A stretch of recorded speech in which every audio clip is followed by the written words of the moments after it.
Bonsoir à tous. Merci d'être venus ce soir pour le lancement du programme SACIABLE. Donc, je suis ravi de vous accueillir. Alors, je me nomme Cédric Masclet, je suis le directeur adjoint de la Fédération de recherche Innovax. Je suis accompagné de Frédéric Wurtz et de Fabienne Marez. Entendez pas? D'accord. Donc, je suis accompagné de Frédéric Wurtz, OTE, et donc Observatoire de la transition, et Fabienne Marez de l'association Énergie Citoyenne. Je suis ravi de vous accueillir dans cet amphithéâtre de la Massy ce soir. On a un programme très dense, on va essayer de respecter les délais. Trois temps forts. Le premier va être consacré essentiellement à la présentation du projet et au dialogue avec nos invités, donc Yves Marinac et Yamina Saeb. Un deuxième temps avec les ateliers, où on va rentrer dans le dur, la science participative, on va mettre les mains à la pâte. Et puis un troisième temps, tout aussi important, qui sera le moment de convivialité. Et c'est un moment auquel nous tenons à chaque fois, à la fin des ateliers, pour pouvoir garder du ciment, garder du lien dans la communauté qui se crée et qui va évoluer au cours du temps.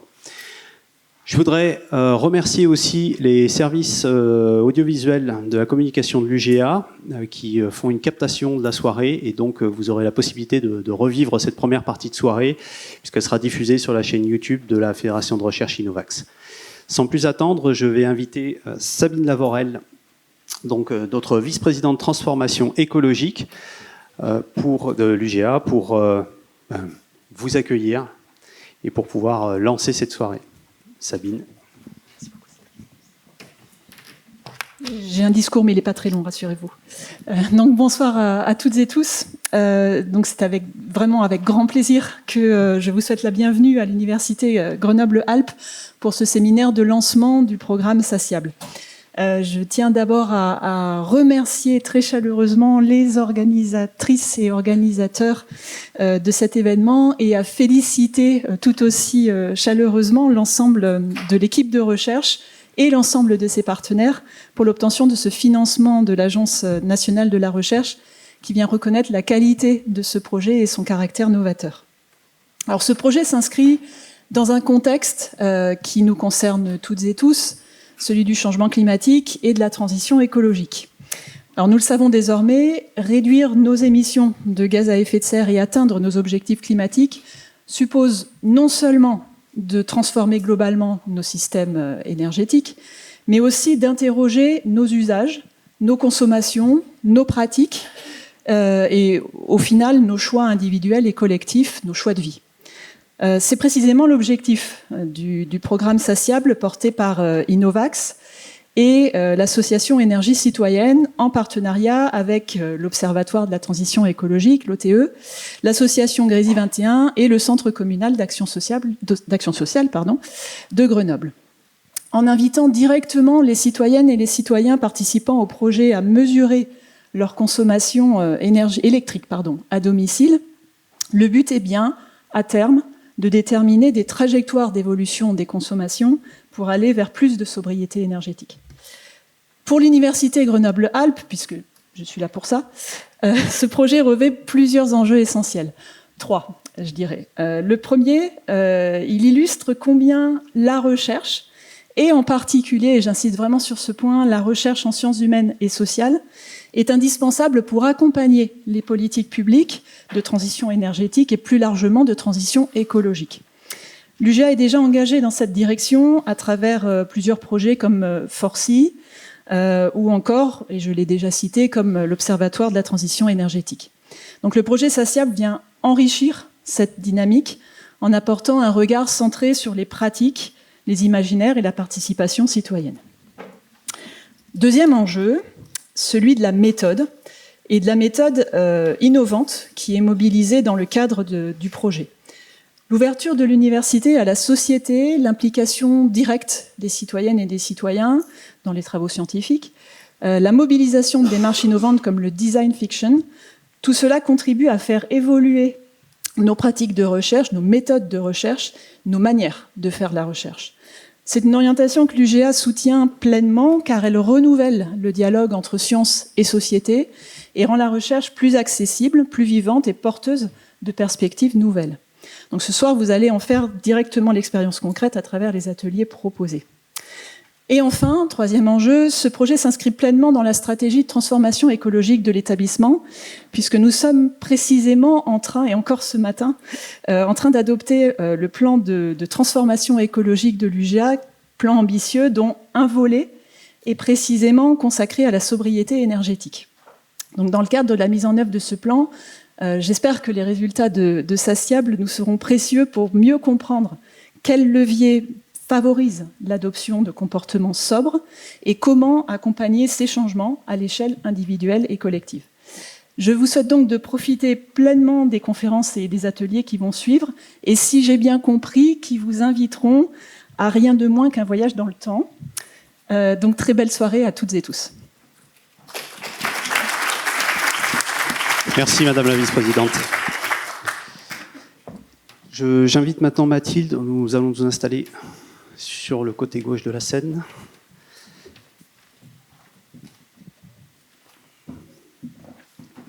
Je vais rester debout. Pardonnerez. De quoi s'agit-il? Le projet SACIABL, donc, comme vous l'avez compris, est un projet financé par l'ANR. C'est un projet qui rentre dans le cadre des sciences avec et pour la société. L'objectif de ces projets est de rassembler les chercheurs et les citoyens pour pouvoir mener des actions conjointes de recherche dans le domaine de la science participative.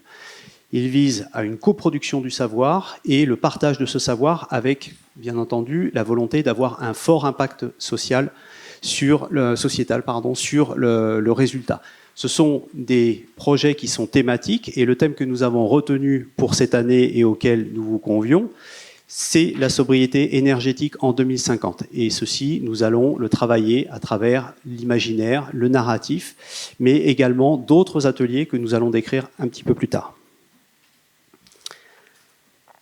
Je passerai rapidement puisque nous allons faire un petit focus sur les porteurs du projet, donc la Fédération de recherche Innovax, l'Observatoire de la transition énergétique et l'énergie citoyenne, l'association énergie citoyenne.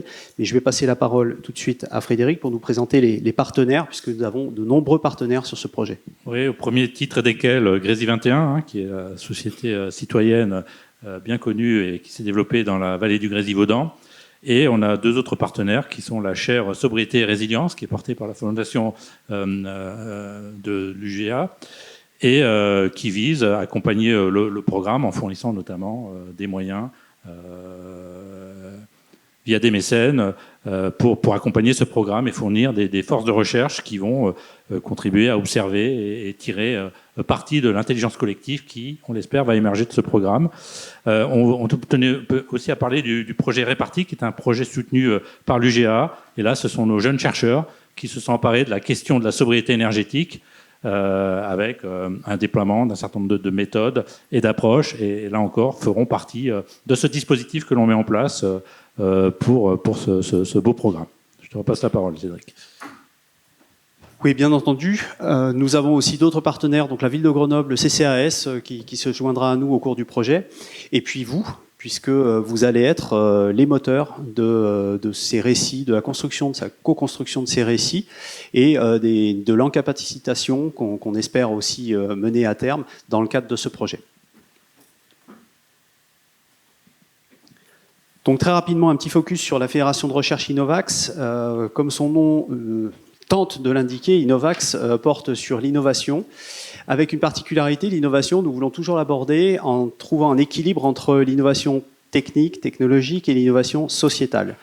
Et donc, cet équilibre, nous le trouvons à travers la constitution de la Fédération de recherche qui compte 20 laboratoires qui sont répartis entre les sciences humaines et sociales et les sciences et technologies santé, donc des approches pluridisciplinaires pour pouvoir adresser justement ces problématiques d'innovation. Elle est localisée à la Massy, les locaux dans lesquels vous êtes actuellement. Et je te passe la parole pour la description de merci l'OTE. Cédric. Donc si tu te lèves, je me lève aussi, il n'y a pas de raison. Donc, je vais vous parler quelques instants de l'Observatoire de la transition énergétique, qui donc soutient ce programme. Alors, l'Observatoire de la transition énergétique, c'est quoi? C'est 100 chercheurs, c'est 11 domaines scientifiques différents, c'est une vingtaine de laboratoires. Donc, vous l'avez compris, une approche interdisciplinaire, sciences humaines et sociales, sciences de l'ingénierie, sciences de la matière, sciences de l'environnement. L'objectif, c'est de contribuer à une société bas carbone, c'est de mener des recherches scientifiques sur la transition énergétique, diffuser des résultats le plus largement possible et faciliter la science participative et ouverte, parce qu'en fait, ce qu'il y a derrière l'observatoire, il y a tout un panel de volontaires. Hein. Il y a plusieurs centaines de ménages que l'on suit au niveau de leur consommation énergétique. On a près de 3000 ménages en France qui sont prêts à participer à des expériences de science participative. Donc l'observatoire de la transition énergétique, c'est ça aussi. Et évidemment cet observatoire voit que le programme sociable comme une très belle opportunité. Fabienne, un mot sur énergie citoyenne ? Je me lève aussi, ok. Donc, Énergie citoyenne, c'est un collectif d'habitants de la métropole qui a 9 ans maintenant, qui est constitué de 2 entités, une entreprise qui travaille sur la production d'énergie renouvelable sur le territoire, comment les citoyens peuvent participer à cette production d'énergie renouvelable sur le territoire, grâce à leur épargne notamment, et à leur temps aussi, parce qu'il y a des bénévoles dans cette entreprise. Et la deuxième jambe de ce collectif, c'est l'association Énergie citoyenne, qui, elle, va plus se concentrer sur la partie mobilisation citoyenne, sur la sensibilisation aux économies d'énergie. Donc, avec des bénévoles qui sont formés à l'accompagnement et à la sensibilisation des habitants, grâce à des formations que nous avons été capable de recevoir grâce à la métropole, qui est un partenaire en fait d'énergie citoyenne, et à l'agence locale de l'énergie et du climat. Donc accompagnement grâce à des ateliers dont vous avez certainement déjà entendu parler, les ateliers de tonnes, conversation carbone, inventons nos vies bas carbone, et aussi en fait des ateliers plus locaux comme l'atelier économiser l'énergie dans son logement. Donc ce sont des ateliers, en fait nous allons à la rencontre des citoyens, ce sont des citoyens bénévoles qui accompagnent et forment d'autres citoyens en fait à ces recherches d'économie et à ces changements finalement de comportement, puisque au-delà en fait de changement en fait de façon de faire, c'est aussi un changement de vie assez profond, d'où les enjeux en fait d'un projet comme celui-ci de science participative et de comprendre en fait les enjeux humains qui se cachent derrière ces enjeux en fait d'émissions en fait de gaz à effet de serre. Merci Fabienne. Donc on en vient au cœur du projet, donc la présentation du projet SACIABLE. Alors ce projet, il vise, vous l'avez compris, à construire des narratifs, à se projeter en 2050. Mais la dimension que nous allons ajouter cette année avec la thématique, puisque nous avons la Fédération de recherche Innovax a déjà un certain passé, une certaine expérience dans ce domaine et dans la démarche, notamment avec les sciences du quantique. Nous avons la possibilité aussi d'ancrer dès maintenant la démarche dans le présent et de non seulement se projeter dans le futur, ce que nous avons appelé les projections, mais aussi de travailler sur les trajectoires. C'est-à-dire que l'objectif, dès cette année, c'est de partir de ce que nous sommes, de ce que nous sommes capables de faire actuellement, de ce que sont nos systèmes énergétiques, de ce que sont nos usages, et de pouvoir se projeter en 2050 en réfléchissant d'ores et déjà aux trajectoires que nous allons pouvoir adopter et donc aux transformations, aux transitions qui seront nécessaires pour atteindre cet objectif. Pour cela, nous allons avoir une série d'ateliers. Ces ateliers vont pouvoir s'appuyer sur 3 points. La rétrospection, c'est le partage d'expériences, c'est l'état de l'art, de la science qui sera partagé avec les citoyens et finalement une dimension d'expertise de l'ensemble des participants. Nous avons ensuite la projection, c'est la construction des scénarios, et elle va s'appuyer aussi sur une phase d'encapacitation qu'on va vous présenter très rapidement, avec la possibilité, pour ceux qui vont vouloir s'investir, ce qu'évoquait Frédéric, dans la mesure de sa consommation, de pouvoir s'équiper et de regarder en temps réel quelles sont ses consommations, quels sont ses usages et quels sont les volumes sur lesquels on peut s'engager pour de la sobriété. Ces ateliers-là, nous allons les mener dans un esprit ludique, avec la volonté d'avoir quelque chose de désirable, donc de construire des scénarios désirables, même si nous allons passer par des phases d'utopie, de dystopie. L'idée, c'est vraiment de construire quelque chose qui aura du sens et qui, derrière, sera valorisable pour l'ensemble de la société, puisque la volonté que nous avons avec ces productions-là, je ne sais pas si je peux passer à la suivante. Si, ça fonctionne. Merci Fabrice, tu as des mains de magicien. Donc Fabrice, Innovax également. Donc, si on fait un petit focus sur les projections, l'idée, ça va être de scénariser ce futur et derrière, à travers ces ateliers, de construire des personas, des ambassadeurs de ce que seront nos sociétés en 2050. Donc, avec une grande liberté dans l'imagination de ce que nous voulons concevoir. Et derrière, de la production. Alors, ce sera sous forme de livrets, ce sera également sous forme de médias qu'on pourra partager via les réseaux sociaux, des vidéos, des podcasts, des petits reportages. L'idée, c'est vraiment de pouvoir essaimer dans le temps et dans l'espace. On ne s'arrêtera pas à la fin du projet. La méthode ainsi que les résultats seront diffusés dans la logique de sciences participatives, livrés au public et pérennisés pour la suite, si d'autres communautés veulent se lancer dans l'aventure ou tout simplement repartir de ces scénarios pour continuer à élaborer notre futur. De quoi parle-t-on quand nous parlons de sobriété ? Bien, je vais laisser la parole à Frédéric, qui va nous donner sa définition de la sobriété. Alors, qu'est-ce que c'est et comment est-elle devenue une évidence ? Alors, je ne vais pas prétendre faire le tour complet de ce que c'est. On connaît bien la sobriété individuelle, des petits gestes, je baisse, j'éteins, je décale, c'est la communication officielle et gouvernementale, ça c'est l'un des extrêmes. L'autre extrême, c'est la sobriété dimensionnelle, collective et les politiques publiques. Je ne vais pas m'attendre là-dessus, on a deux intervenants qui vont rentrer dans tout ça. Moi je voulais juste rappeler un fait marquant, c'est la rupture de la crise énergétique de 22-23. Avant cette crise, la sobriété pouvait être vue comme quelque chose peut-être de marginal, de peu intéressant. Et finalement, la sobriété est devenue une évidence à partir de cette crise. Alors, je vous remets dans le contexte. En 22, on a connu ce qu'on appelle une crise énergétique parfaite, puisqu'en fait, on avait la crise environnementale. On était en difficulté énergétique parce qu'on avait enchaîné une sécheresse d'hiver et une sécheresse de printemps, donc pas d'eau dans les barrages. La crise géostratégique, c'est-à-dire la guerre en Ukraine, et le fait qu'effectivement les approvisionnements en gaz risquaient d'être coupés, et la crise technique, notre parc nucléaire a connu une grande difficulté avec des défauts génériques, et le fait qu'en fait, sur une soixantaine de gigawatts de puissance, en fait, on se retrouvait au mois d'août avec plus que 30 gigawatts de disponibles, et il n'était pas possible d'aborder l'hiver dans ces conditions-là. Donc la crainte d'un hiver sous tension, avec des risques de délestage, voire de blackout. Et en fait, ce qui est remarquable, je vous ai mis deux courbes. L'idée, c'est pas de se noyer dans cette courbe, ce sont des courbes de RTE. La première courbe, ça vous donne la consommation de la France à l'échelle de l'année. Et en fait, les courbes du haut, c'est les courbes d'avant la crise, et les courbes du bas, c'est les courbes d'après la crise. Et en fait, ces courbes ne sont plus sur le site d'RTE, c'est bien dommage. Mais en fait, ce qu'on observait, c'est qu'effectivement, on a eu une sobriété instantanée en octobre 22 de 10%.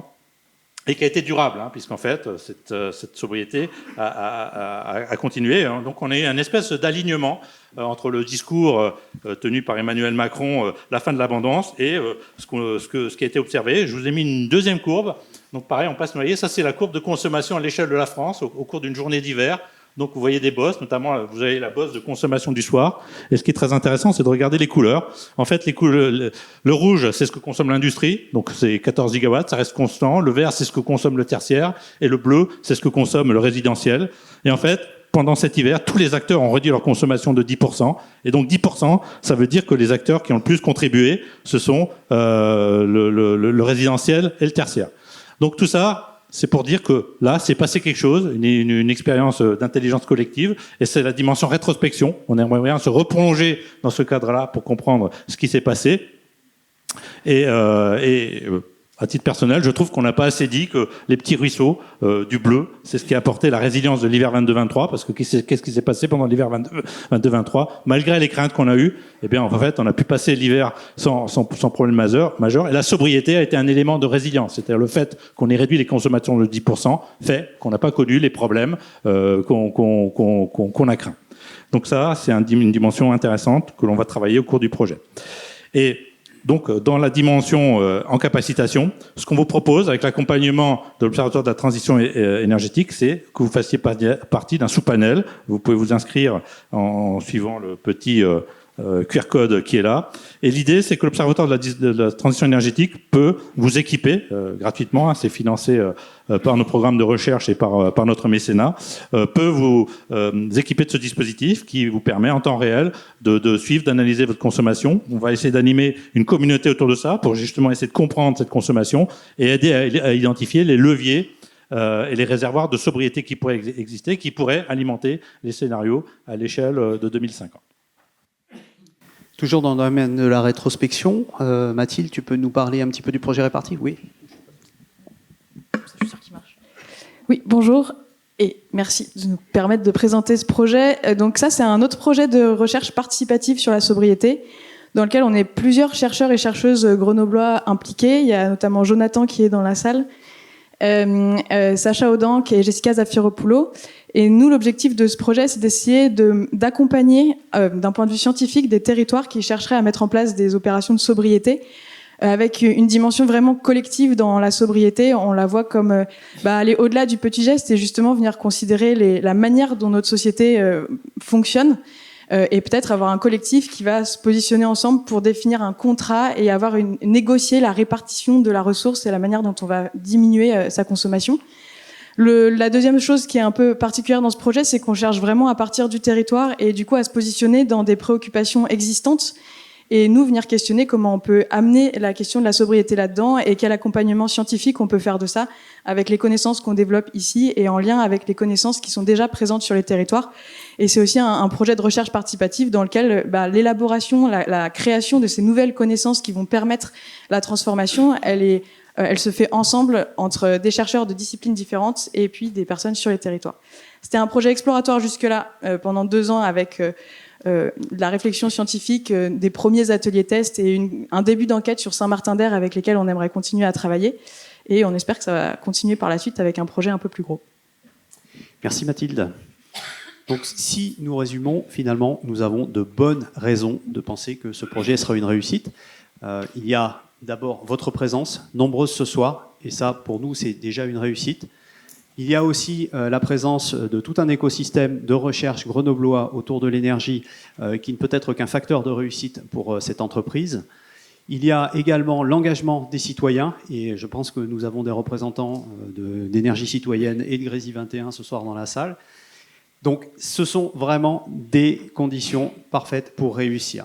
Et donc l'objectif, quelque part, c'est face à un sujet qui pourrait paraître un peu anxiogène de la sobriété, c'est d'avoir cette approche joyeuse et ludique avec vous.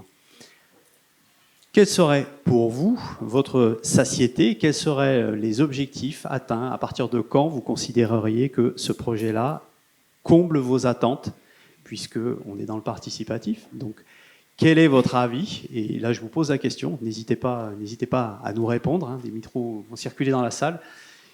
Quel est, selon vous, l'objectif à atteindre dans ce projet?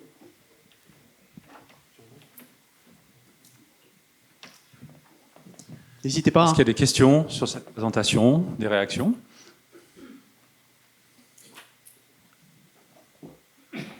Peut-être embarquer des politiques.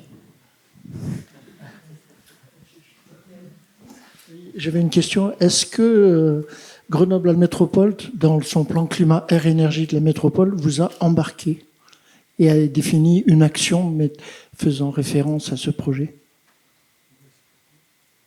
Vous savez qu'on est en train de faire la révision du plan climat, air, énergie métropolitain avec toutes les actions qui sont...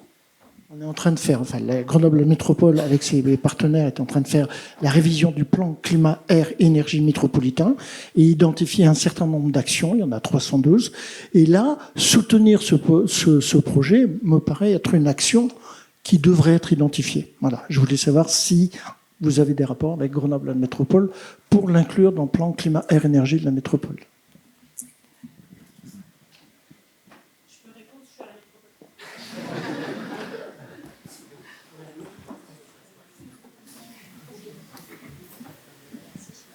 Donc, je suis Hélène Clos, je travaille à la métropole de Grenoble, à la direction stratégie, innovation, relations citoyennes. Et le plan est en cours d'écriture. Et effectivement, avec un comité de pilotage qui aura lieu en novembre sur cette question mobilisation grand public. Alors, je ne sais pas s'il y a des collègues de l'énergie. En tout cas, nous, on était invités. ici, on découvre avec beaucoup d'intérêt le projet. L'idée, c'est que le plan climat de la métropole soit de plus en plus un plan climat de territoire, donc effectivement, ça a toute sa place. L'idée, c'est effectivement que ça puisse être intégré dans le plan d'action. Je ne sais pas s'il y a plus de choses à dire que ça, mais en tout cas, je suis là, quoi.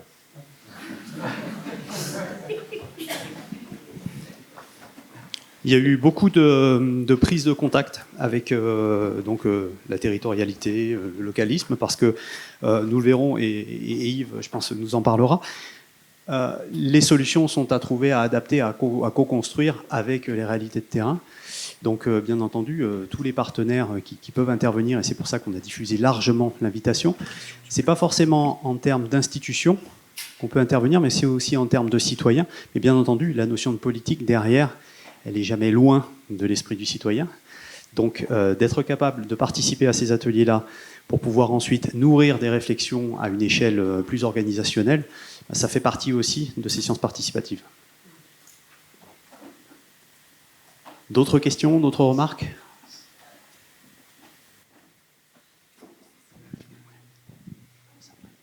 Merci. On a entendu parler beaucoup de consommation électrique, en l'occurrence individuelle. Moi, il me semble que la sobriété énergétique, ça va pas forcément être la consommation sur la consommation électrique que ça se joue. Et bien sûr, ça vous l'avez déjà dit de toute façon, pas uniquement au niveau individuel. Donc, est-ce qu'il y a d'autres... ce qui me semblerait satisfaisant, c'est qu'il y ait d'autres éléments que la consommation électrique qui soient pris en compte pour la sobriété énergétique. Bien sûr. Alors, on a cette facilité de travailler sur l'électricité, et notamment pour pouvoir favoriser les mesures avec le partenaire OTE. Néanmoins, ce qui sera abordé dans les ateliers, c'est bien la consommation énergétique globale, et on va être sur les énergies renouvelables, les énergies fossiles. On va être, vous verrez, les thématiques des ateliers que nous vous présenterons et pour lesquels vous allez pouvoir commencer dès ce soir à être actif. On aura le thème de l'habitat, on aura le thème de la mobilité, on aura le thème de la consommation, du consommateur, du récréatif aussi. Et donc, l'ensemble des énergies nécessaires pour pouvoir répondre à ces besoins vitaux, primaires, intéresse le projet. Même si on a fait un petit focus sur l'électricité, de toute façon, on va balayer l'ensemble de ces énergies. Oui, j'avais... Allez-y, puis on terminera avec... D'accord. Oui, moi, je suis assez intéressée quand vous parlez de sobriété énergétique, parce que je la relie à ma sobriété énergétique personnelle. Et en fait, j'ai pas l'impression de pouvoir avoir un levier d'action très très fort si dans ma vie quotidienne, que pour mon boulot ou pour mes activités, je suis toujours appelée à faire toujours plus, pour aller toujours plus loin, pour produire encore plus, pour être évaluée positivement, etc., etc. Donc, je voulais savoir si cet aspect, finalement, sobriété énergétique au quotidien, c'est-à-dire dans nos activités professionnelles et nos activités extra-professionnelles, elle était aussi envisagée. C'est la dimension qu'on évoquait tout à l'heure en termes d'innovation. Il y a aussi l'innovation sociétale, il y a les usages, il y a les modes de vie. Et tout ça, dans les imaginaires, va être retravaillé. C'est-à-dire que vous allez aussi concevoir les organisations politiques, les systèmes de travail qui vont permettre de mettre en œuvre cette sobriété, parce que, bien entendu, on ne pourra pas l'aborder juste par des petits gestes. Il y a tout un système à faire évoluer. Et ce système, il est politique, c'est des infrastructures aussi. Donc tout ça va faire partie des scénarios que vous allez co-concevoir au cours de l'année. Oui, Brice Laguioni, Grécy 21. Je trouve très intéressant les échanges qu'on a là dans la salle, parce qu'on est au cœur du sujet. C'est-à-dire que la sobriété, c'est ni que de l'individuel, ni que du collectif, c'est tout ça. Et tout ça doit s'articuler. Et moi, quand est-ce que je serai à satiété ? Quand ça s'articulera mieux, et quand ce qui vient justement des citoyens embarquera le politique, parce que c'est peut-être un petit peu comme ça qu'il faut faire, et pas forcément sur du manifester contre, mais créer du pour, sur quelque chose de désirable, effectivement, et quelque chose qui embarque, et qui fait que les plans climat, etc., enfin, tout ça intègre pleinement la sobriété. Merci Brice pour cette contribution, et je reprends le propos que disait que proposait Fabienne. Commencez à réfléchir à vos objectifs de satiété, ce qui devrait alimenter les ateliers qui vont suivre. En fait. Je pense qu'il faut vraiment qu'on passe à la suite, mais on aura le temps d'en discuter tout à l'heure. Ça fait une parfaite transition avec la présentation d'Yves, que je vais demander, à qui je vais demander de prendre place sur la scène. Donc Yves Marignac, porte-parole de l'association Négawatt. Yves donc, fait partie d'une association, il va se présenter, fait partie d'une association qui réunit des citoyens et des acteurs économiques du monde de l'énergie. Il travaille à élaborer notamment des scénarios en se basant sur 3 piliers. Le premier, énergie renouvelable. Le deuxième, efficacité énergétique. Et le troisième, sobriété. Ça tombe bien, on est là pour en parler toute l'année. Et je pense que dans son discours, il va nous apporter justement cet éclairage sur la dichotomie et la nécessité de combiner ces petits gestes et le système qui va nous permettre de rendre possible ces petits gestes. Oui, merci. Bonsoir à toutes et tous.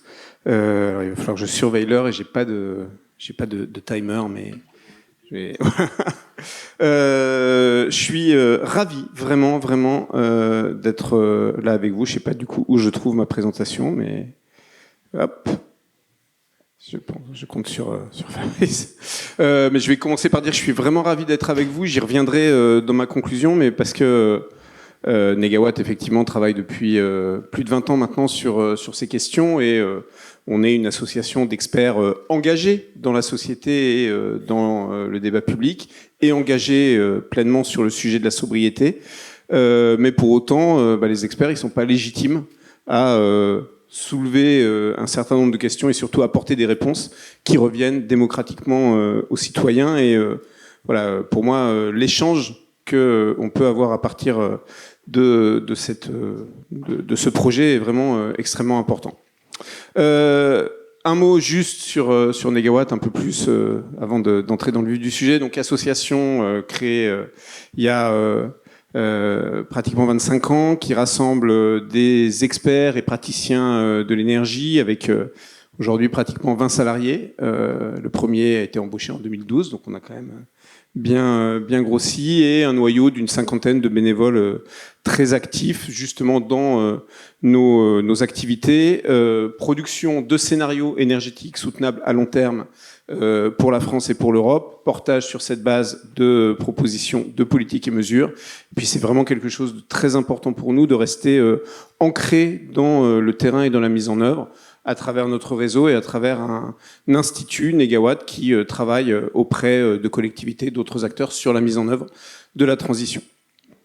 Je vais commencer par presque enfoncer des portes ouvertes, mais c'est des choses qui sont vraiment importantes à repositionner pour moi, pour comprendre à quel point il est important de travailler la question de la sobriété telle qu'en tout cas on l'imagine.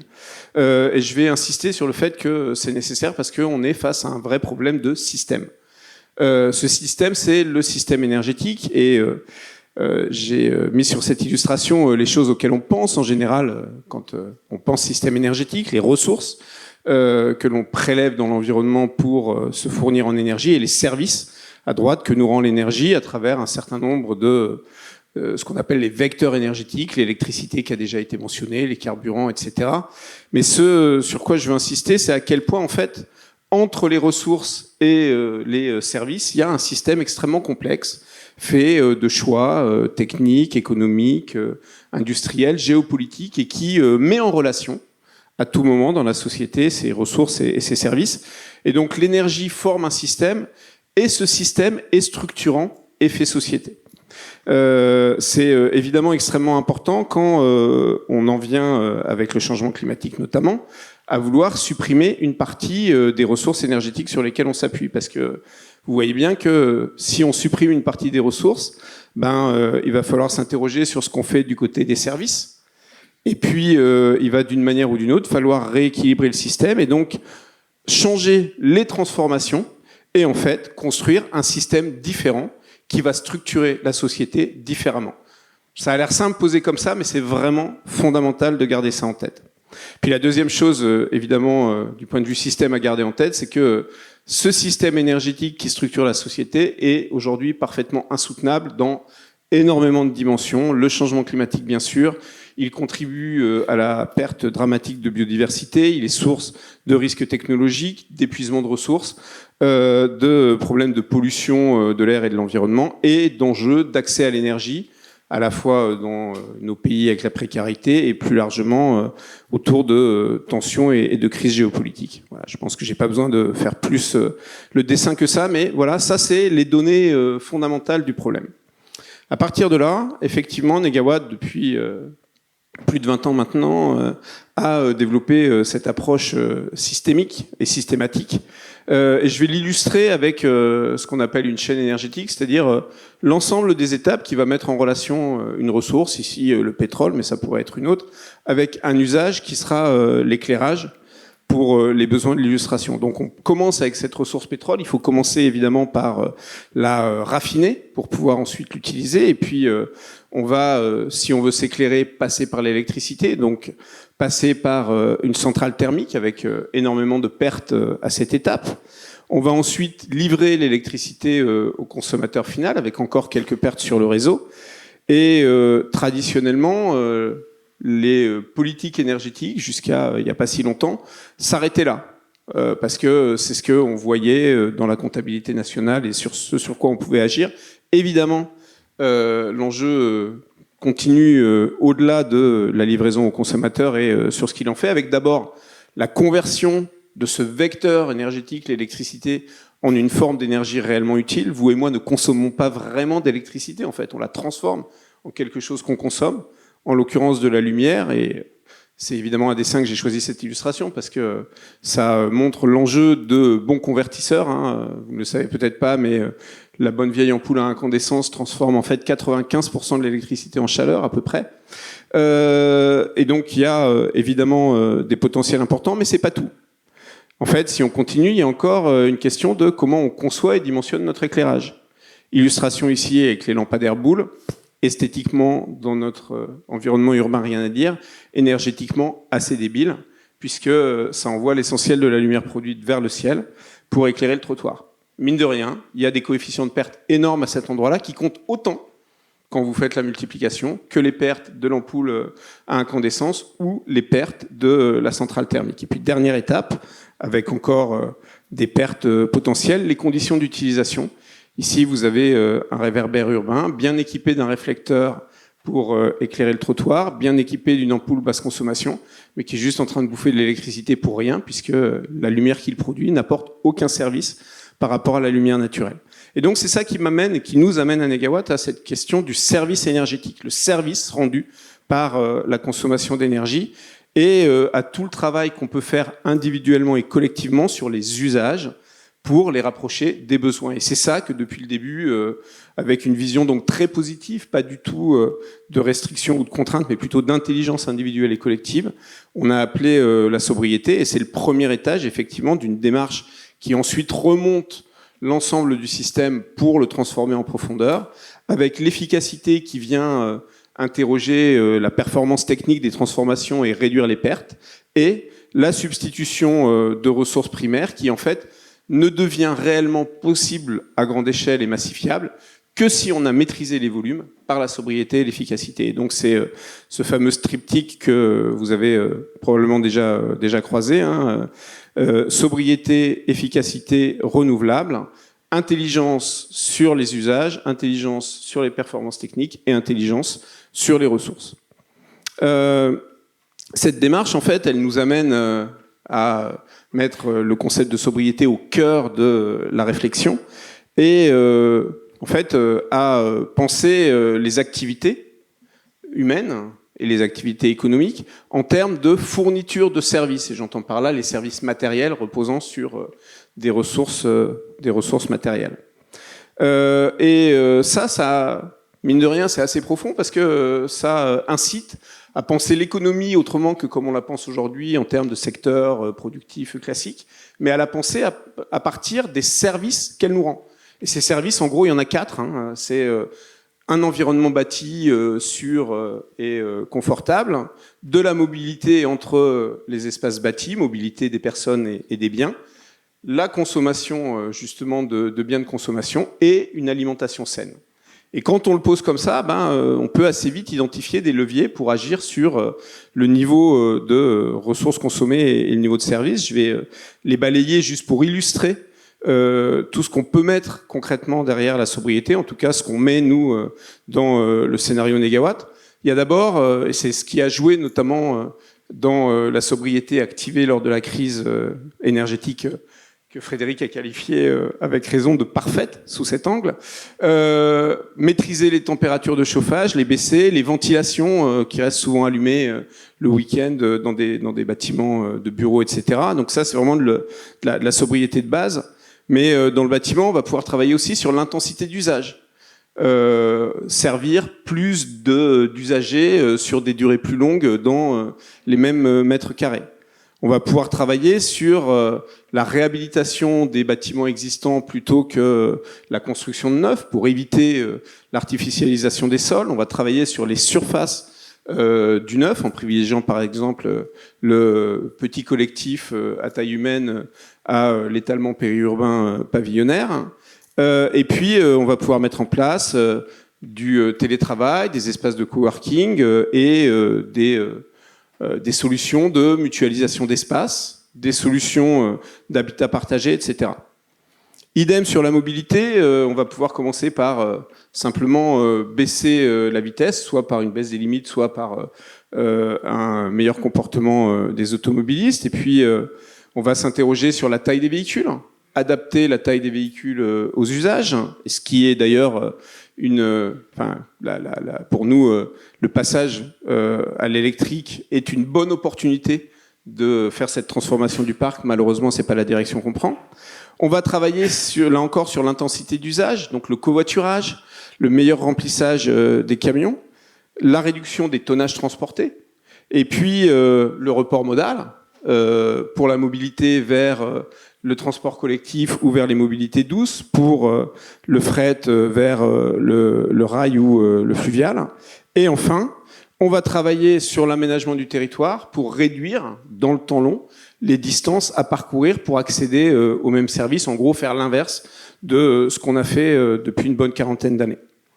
Sur les biens de consommation, même chose, on va pouvoir s'interroger sur une utilisation raisonnée des équipements, on va pouvoir travailler à la réduction des emballages ou des suremballages, interroger des solutions de mutualisation d'équipements comme les outillages personnels, évidemment travailler à des produits plus durables et plus réparables, et puis dans les modes de production et les filières industrielles, aller chercher du recyclage, aller chercher de l'adaptation de la production aux besoins. Et pour finir sur l'alimentation, plus rapidement, on va travailler évidemment à réduire à toutes les étapes de la chaîne les gaspillages alimentaires. Il y a un fort enjeu en lien avec les émissions de gaz à effet de serre à la réduction de la part de protéines animales. Et puis, du côté de la production, on peut notamment mentionner toutes les solutions agricoles qui diminuent les intrants et notamment les intrants chimiques. Tout ça souligne qu'en fait, on a évidemment des dimensions de sobriété qui sont différentes. Il y a une utilisation plus raisonnée, plus sobre de l'existant. Il y a tout ce qui relève du dimensionnement et du niveau d'équipement, véhicules, bâtiments. Et puis, il y a des logiques d'organisation et de mutualisation. Mais vous voyez bien que, à travers ces dimensions, on va vers des formes de plus en plus complexes de mise en œuvre de la sobriété. Et donc, on va vers des formes qui relèvent de moins en moins de la capacité des individus à faire des petits gestes et de plus en plus d'une nécessité d'organisation collective et de mise en place de politiques. Et donc on insiste, nous, beaucoup vraiment sur la nécessité de mettre en place des politiques et une offre de sobriété pour rendre ces changements effectivement possibles. Je vais passer plus vite sur le troisième point, je ne sais pas combien j'en suis. C'est les bénéfices de la sobriété. Bénéfices d'abord mesurés à travers un scénario comme le scénario Négawatt, où donc on applique cette logique de sobriété, d'efficacité et de mobilisation des renouvelables. Le scénario, mais il est en phase avec d'autres scénarios en Europe, dans le monde, qui travaillent sur le levier de sobriété et qui arrivent à peu près aux mêmes conclusions, montrent qu'on peut globalement, dans un pays développé comme le nôtre, diviser par 2 la consommation finale d'énergie sans renoncer à une qualité de vie, et que dans cette division par 2, la sobriété compte pour 20 points et l'efficacité pour 30 points. L'efficacité, c'est notamment le gros morceau de la rénovation thermique des bâtiments, hein, bien sûr. Toujours dans un pays comme le nôtre, qui a la chance d'être bien doté en énergie renouvelable, cette action sur la demande permet à terme de projeter la satisfaction de 100% de nos besoins avec des énergies renouvelables locales. Donc ça, c'est le premier résultat immédiat qui a évidemment des conséquences du point de vue climatique. Au-delà de ça, je voudrais insister sur 2 choses. La première, et ça c'est issu de l'analyse qu'on a faite là encore dans le scénario Négawatt, comment on positionne les résultats de ce scénario par rapport aux 17 objectifs de développement durable adoptés en 2015 par les Nations Unies. On voit qu'on a évidemment ce résultat sur l'énergie, un résultat très fort de neutralité carbone, y compris en empreinte, c'est-à-dire en tenant compte de ce qu'on exporte, mais aussi de ce qu'on importe. Une baisse significative d'environ 30% de l'empreinte en matières premières de l'économie française d'ici 2050, et puis des bénéfices qu'on ne peut pas quantifier directement à travers notre scénario, mais qu'on peut clairement qualifier et étayer. Une réduction importante de la pression sur la biodiversité, des bénéfices directs, par exemple par la mobilité douce, et indirects par la réduction des pollutions pour la santé, des actions pour la réduction de la précarité et une amélioration de la justice sociale, la contribution par l'économie nouvelle, de la réparation, etc., à la création nette de 600 000 emplois dans notre scénario, et une réduction qu'on peut mentionner aussi, bien sûr, des tensions géopolitiques liées à notre consommation. Le deuxième élément que j'apporte sur les bénéfices de la sobriété, c'est un travail extrêmement intéressant qu'a fait l'ADEME, qui a publié en 2021 4 scénarios très contrastés, certains avec beaucoup de sobriété et d'autres avec absolument pas de sobriété, et des paris technologiques majeurs. Et elle a, en début d'année dernière, fait une évaluation de comment ces scénarios se positionnent par rapport à différents risques. Des risques d'impact négatif socio-économique, sanitaire, environnementaux, et des problématiques d'exposition aux risques naturels, inclus évidemment le changement climatique, aux risques technologiques et aux risques géopolitiques. Et vous voyez que même si c'est avec une intensité variable, la sobriété réduit l'exposition de la société à l'ensemble des risques. Et donc c'est du point de vue de la résilience et de la sécurité une stratégie absolument de non-regret. Pour finir, avant quelques réflexions en conclusion, 2 commentaires sur la mise en œuvre. Et évidemment, la mise en œuvre de la sobriété est un enjeu très fort. Je vous ai mis ce sondage qu'on aime bien utiliser. Alors vous savez que Copenhague et Amsterdam sont 2 villes exemplaires en termes de déploiement du vélo. Ça vient pas d'hier, hein, c'est des politiques qui remontent à très longtemps. Mais vous voyez que quand on demande aux gens pourquoi ils font du vélo à Copenhague, la question de l'environnement ne vient qu'en 6e position. Ils font ça parce que c'est plus facile, c'est plus rapide, c'est moins cher, c'est bon pour leur santé, c'est pratique, c'est bon pour leur porte-monnaie. Et donc, c'est l'illustration du fait qu'on a mis en place les conditions pour que les gens trouvent ça naturel et pertinent de faire du vélo. Et il y aurait plein de choses à dire, mais une illustration de ça, c'est la part des routes équipées d'infrastructures cyclables dans différents pays européens. Vous voyez en haut les Pays-Bas et le Danemark, donc c'est pas juste Copenhague et Amsterdam, hein, et en bas la France. Et ça m'amène à souligner que les changements individuels, effectivement, ne sont rendus possibles que dans le cadre de politiques cohérentes, soutenues, durables, d'accompagnement, par la transformation des infrastructures, par le soutien au changement, par une application juste, ça c'est quelque chose qui revient très souvent, hein, la nécessité de justice sociale dans la mise en œuvre de la sobriété, et par la valorisation des co-bénéfices. Deuxième éclairage de mise en œuvre, jusqu'à 2021 à peu près, on travaillait à l'échelle française, et puis On a travaillé sur un scénario européen avec plein de partenaires dans tous les pays européens, une vingtaine de partenaires au total. Le scénario s'appelle CLEVER, Collaborative Low Energy Vision for the European Region. Et on l'a fait parce qu'on avait plein de questions en tête, mais une d'elles c'était mais comment on transpose nos hypothèses de sobriété à d'autres pays? Parce que typiquement, on a une hypothèse de sobriété centrale qui est on stabilise en France, dans notre scénario, les surfaces en mètres carrés par habitant dans les logements.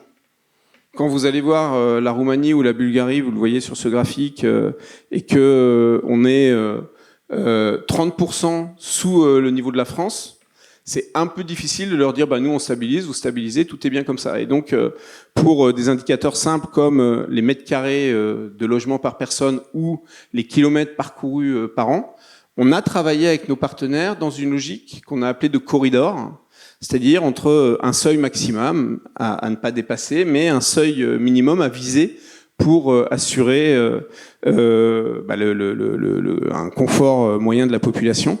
Et donc, voilà, vous voyez ici apparaître ces corridors, et je le mentionne simplement parce que derrière ça, il y a évidemment le fait que la projection de la sobriété doit tenir compte des inégalités d'accès aux services et à l'usage des ressources.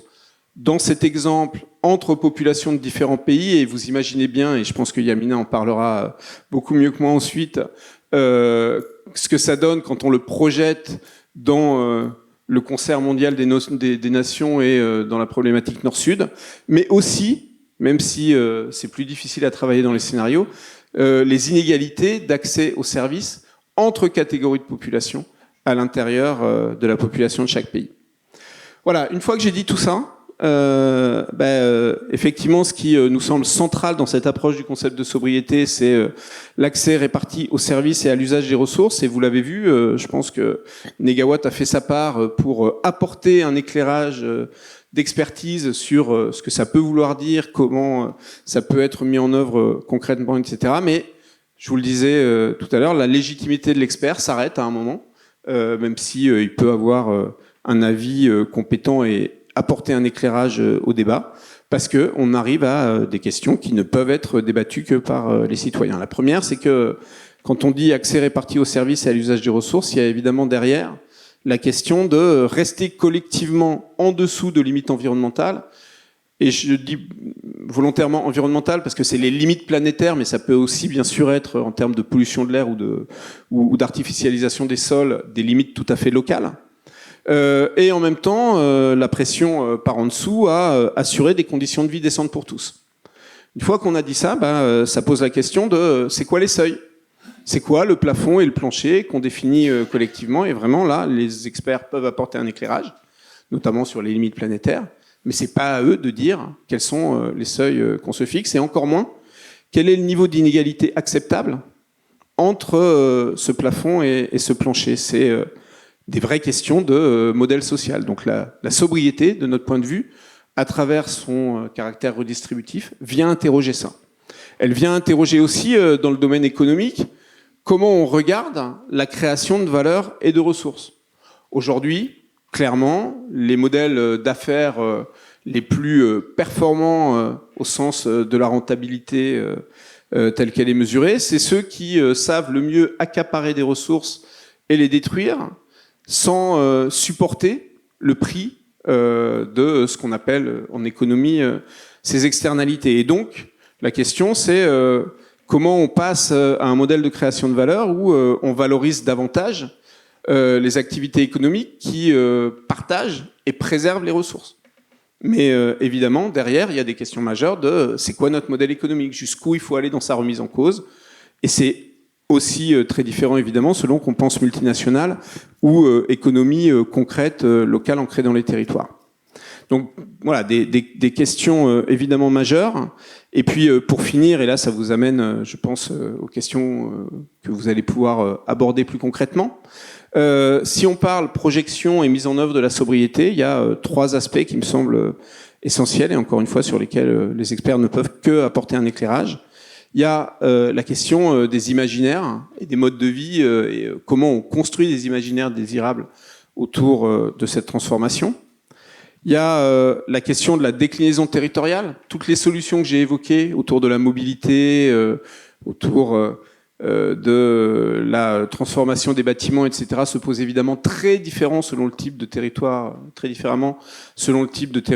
dans lequel vous êtes. La question du plafond et du plancher également, et le tout en pensant autonomisation des territoires, mais aussi mutualisation de leurs ressources et de leurs contraintes.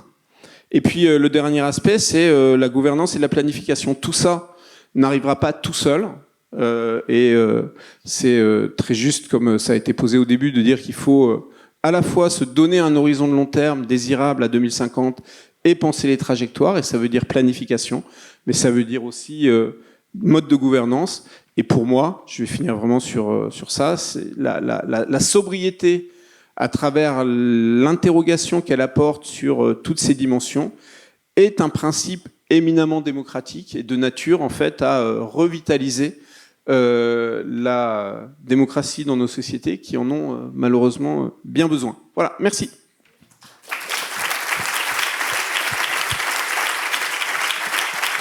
Merci Yves. On n'est pas en avance, mais on va quand même prendre le temps, puisqu'on est dans une phase de dialogue, on va prendre le temps de quelques questions dans le public.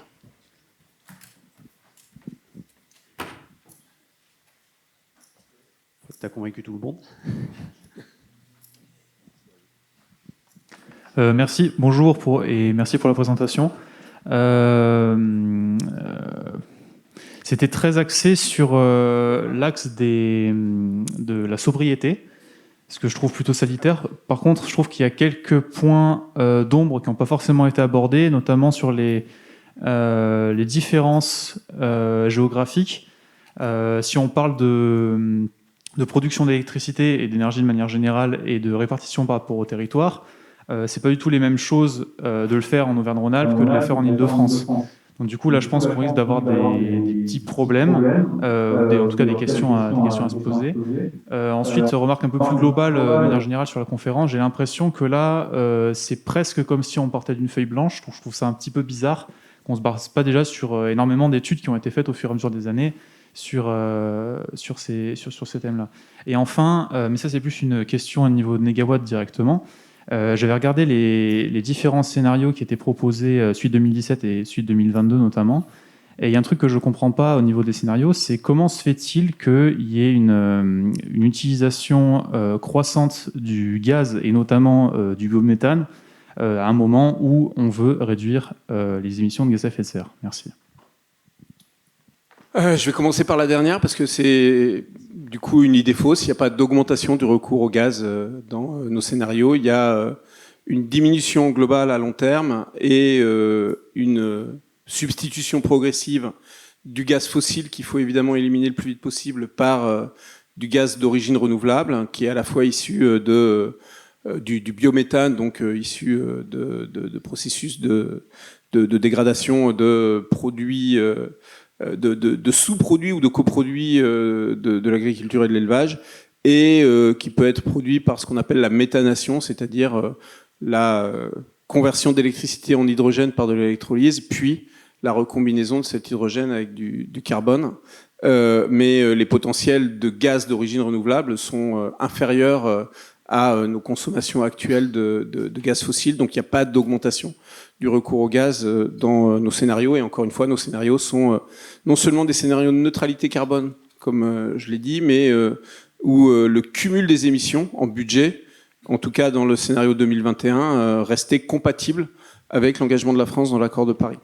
Sur le premier point, vous avez complètement raison. Je l'ai mentionné en parlant de recherche d'autonomie, mais de mutualisation des territoires. Leurs contraintes et leurs besoins sont très différents, aussi bien du côté de la capacité de production que du côté de la demande. Et donc le rôle des réseaux, de l'interconnexion à tous les niveaux entre les territoires est essentiel, mais le rôle de la bonne compréhension par chaque territoire de ses opportunités et de ses contraintes, mais de celles des territoires voisins à différentes échelles est centrale. Je vous invite, parce qu'on n'a pas fait on n'a pas fait de régionalisation complète du scénario négawatt pour la France. Par contre, on a fait ce scénario européen. Je vous invite à aller regarder ce qu'on raconte dans ce scénario, notamment sur la mutualisation des potentiels de renouvelables entre les pays. Je l'ai dit, la France est bien mieux équipée, bien mieux dotée que d'autres pays européens, et donc elle a vocation à alimenter d'autres pays européens et à faciliter leur transition. Mais une fois qu'on a posé ça, en fait, la sobriété partout est la condition de facilitation de ces mutualisations et des transformations associées. On va encore prendre une question, et puis après on passera à la suite. N'oubliez pas qu'il y a des ateliers participatifs, un petit pot derrière, donc vous aurez encore l'occasion de discuter avec nos experts. Oui, merci. Je voudrais poser une question, ce n'est pas une provocation. Qu'est-ce qui vous distingue de Shift Project? D'une part, j'ai eu l'occasion d'écouter aussi Thierry Salomon, je pense que vous connaissez très bien, et qui est membre aussi de l'archipel des confluences, où on travaille effectivement, non pas simplement la sobriété énergétique en France, d'essayer de faire une tentative, parce que cette politique-là, globalement, elle est européenne. Est-ce que maintenant, vous arrivez à créer des réseaux dans différents pays d'Europe pour mener cette activité qui me semble inévitablement sera européenne? Sur la deuxième question, oui, on développe des réseaux en Europe. On a initié et publié avec d'autres organisations l'an dernier un manifeste pour la sobriété au niveau européen à Bruxelles, qui est aujourd'hui soutenu par une centaine d'organisations, dont le Shift Project, et qui est un manifeste qu'on porte à Bruxelles dans la foulée de notre scénario européen pour dire, parce qu'il nous semble qu'une grande partie de ces enjeux se joue à l'échelle européenne et pas française, même si, là encore, il ne faut pas opposer ça à des dimensions partant des territoires, etc., pour dire qu'aujourd'hui, la sobriété est en fait le facteur commun de réponse à toutes les dimensions de la crise. Crise environnementale, crise géopolitique, crise économique, crise de sens, crise sociale, et que donc la sobriété en fait devrait être le dénominateur commun de tous les agendas politiques. C'est évidemment difficile parce que certaines forces politiques sont plus réticentes que d'autres, mais en tout cas on porte ça et on a un réseau de plus en plus grand d'acteurs qui ne sont pas que des acteurs de l'énergie, qui sont aussi des syndicats, des organisations religieuses, etc., pour porter ça. Sur la différence avec le Shift Project, je ne vais pas en dire grand-chose parce que y a plein de choses qui nous différencient. Il y a aussi plein de convergences. Je vous invite à aller voir un site qui s'appelle comprendre2050.fr que le Shift Project a publié avec le soutien de l'ADEME et Negawatt, qui décrit les différents scénarios, et c'est une forme de réponse à la question tout à l'heure sur le matériel qui existe et sur lequel on peut s'appuyer. Donc ce site décrit les scénarios, et il y a notamment une page du site qui décrit les enseignements communs au scénario de l'ADEME, de RTE, de Negawatt et du Shift Project, et qui montre qu'il y a beaucoup plus de convergence que de divergence dans nos scénarios. Notamment, tous convergent pour dire la maîtrise de la demande la plus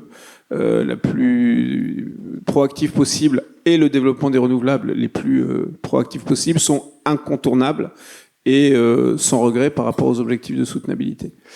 Et après, ce qui nous distingue du Shift, c'est des agendas différents, une visibilité différente, des compétences différentes, et peut-être moins sur le Shift que sur son président, Jean-Marc Jancovici, qui, comme vous le savez, assure une très grande visibilité au Shift Project, mais qui n'est pas forcément aligné avec le travail du Shift dans son détail.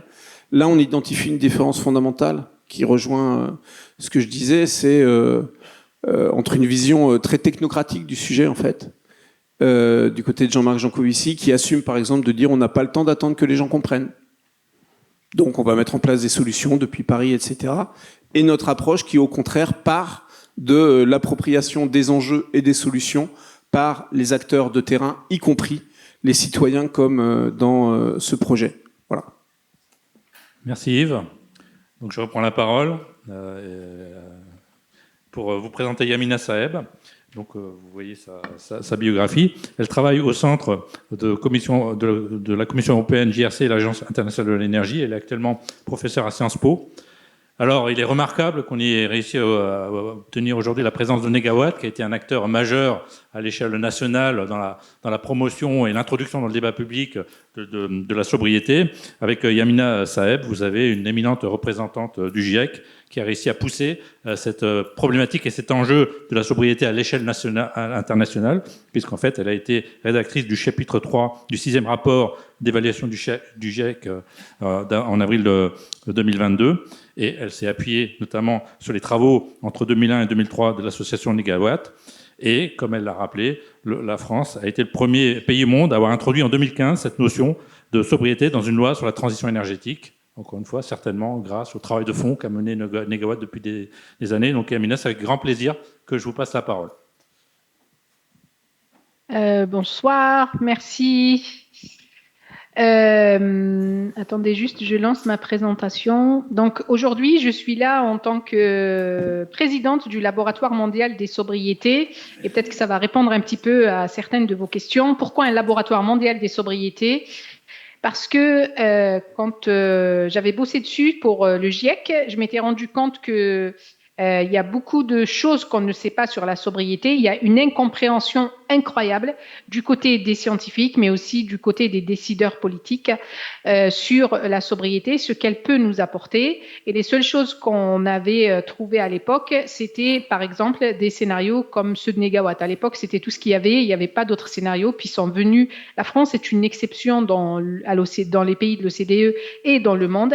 Nous sommes le seul pays au monde à avoir des scénarios sobriété. Notre premier scénario remonte à 79.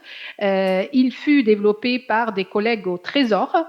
Donc pendant longtemps, moi, je m'étais inspirée des scénarios Negawatt et je pensais qu'ils étaient les premiers à avoir fait ça. Mais plus tard, j'ai trouvé qu'il y avait eu un scénario développé par des collègues au Trésor au moment de la crise pétrolière. Mais leur scénario avait été enterré parce qu'en 79, c'était la période où on lançait notre parc nucléaire et donc on avait cru qu'on n'avait plus besoin de sobriété.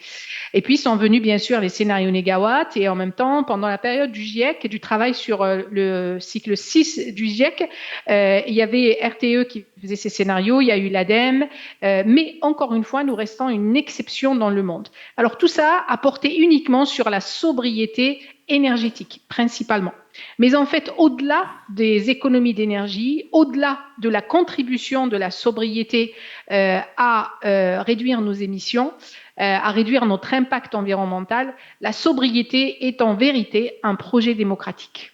Et lorsqu'on arrive à cette conclusion-là, eh ben, on comprend mieux pourquoi est-ce que certains s'opposent à ce que la sobriété soit intégrée dans nos politiques publiques. Mais avant d'arriver dans la sobriété, je vais d'abord vous expliquer pourquoi est-ce que la sobriété est très importante. Pourquoi est-ce qu'elle va probablement se mettre en œuvre en ce moment, en fait, dans les années à venir. Et puis je reviendrai sur la création du laboratoire des sobriétés. Parce qu'en fait, nous sommes dos au mur. Ce graphe-là, je l'ai pris du rapport de synthèse du GIEC qui a été publié en 2023, parce que à lui tout seul, il résume où est-ce qu'on est et où est-ce qu'on pourrait aller avec et sans sobriété. Donc ces barres que vous voyez ici, je vais d'abord vous expliquer la partie haute, puis après j'irai vers la partie basse. Les barres que vous voyez ici représentent l'augmentation moyenne de la température sur Terre par rapport à l'ère industrielle. On commence en 1900, alors que l'ère industrielle a commencé un petit peu avant, juste parce que c'est à partir de 1900 que nous avons un nombre important, représentatif de stations météo dans le monde. Et ce qu'on voit ici, c'est qu'au début, c'était plutôt bien, puis ça commence à se réchauffer un petit peu.